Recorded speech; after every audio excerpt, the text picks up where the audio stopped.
Assalamualaikum warahmatullahi wabarakatuh. Hai guys, bertemu lagi dengan aku Zahra Nirina Ramadhani dari 10 MPLB 2. Di sini saya akan membacakan teks mengenai teks hikayat yang berjudul Menteri Sultan Harun Ar-Rasyid bertelur. Jadi langsung aja masuk ke videonya. Pada suatu hari, Sultan Harun Ar-Rasyid ingin menguji kepandaian Abu Nawas. Ia menganggap bahwa Abu Nawas pandai mencari solusi untuk keluar dari situasi yang sulit dengan cara memberinya dan 10 orang menterinya tugas. Ia berkata, "Menyelamlah kalian semua ke dalam kolam itu, dan masing-masing dari kalian bawakan 1 butir telur ayam dan berikan kepadaku.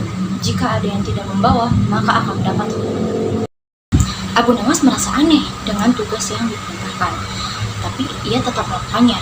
Keesokan harinya, mereka semua menyelam ke dalam kolam tersebut, lalu mulai mencari telur tersebut dalam kolam.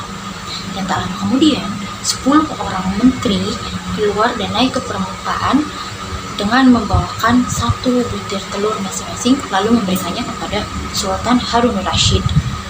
Sedangkan Abu Nawas merasa khawatir bahwa ia akan dihukum, karena hanya ia sajalah yang tidak membawa telur tersebut dan masih mencarinya di dalam kolam, tapi tetap tidak ia temukan. Kemudian ia berdoa kepada Allah Subhanahu wa Ta'ala agar tidak mendapat hukuman. Lalu ia pun turun dan naik ke atas permukaan, tapi ia tidak membawa telur tersebut. Lalu Sultan Harun Ar-Rasyid bertanya kepada Abu Nawas, mengapa ia tidak menepati perjanjian mereka di awal bahwa setiap masing-masing orang harus membawa 1 butir telur dari dalam kolam, sedangkan yang lain membawa 1 butir telur tersebut. Dan dengan demikian dapat dipastikan bahwa Abu Nawas akan mendapat hukuman. Lalu Abu Nawas berkata, "Tuanku, yang betul itu ayam betina, dan tanpa disertai dengan ayam jantan, telur tidak akan ada. Saya ini hanya ayam jantan yang hanya kokoh. Sedangkan telur haruslah dihasilkan oleh ayam betina dan jantan. Lalu jika ayam betina tidak berjantan dan sebaliknya, bagaimana ia bisa bertelur?" Mendengar jawaban Abu Nawas tersebut, Sultan Harun Ar-Rasyid pun terdiam, dan ia tidak berkata apa-apa lagi. Lalu semua menteri yang 10 itu juga merasa malu. Dan akhirnya Abu Nawas berhasil lolos dari hukuman dan tidak mendapatkan hukuman. Dari teks hikayat yang telah saya bacakan tadi, ada 7 ide pokok yang terdapat di dalam. Yang pertama, Sultan Harun Ar-Rasyid yang ingin menguji Abu Nawas. Yang kedua, tugas untuk para menteri dan Abu Nawas, yaitu membawakan 1 butir telur dari dalam kolam. Yang ketiga, Abu Nawas yang merasa aneh dengan tugas tersebut.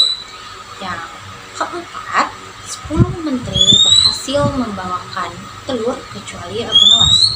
Yang kelima, Sultan Harun Ar-Rasyid yang bertanya mengapa Abu Nawas tidak menepati perjanjian untuk membawa telur. Lalu ada yang keenam, bahwa telur ayam dihasilkan oleh ayam jantan dan ayam betina. Yang ketujuh, para menteri yang malu dan Abu Nawas yang lolos dari hukuman. Dari teks yang saya telah bacakan tadi, itu adalah seorang sultan yang ingin menguji Abu Nawas tentang kepandaian dia, dan ternyata Abu Nawas lolos dari tes tersebut. Nah, mungkin cukup sekian teks hikayat yang dapat saya sampaikan. Mohon maaf apabila ada kekurangan dalam penyampaian dan kalimatnya. Terima kasih atas perhatiannya. Wassalamualaikum warahmatullahi wabarakatuh.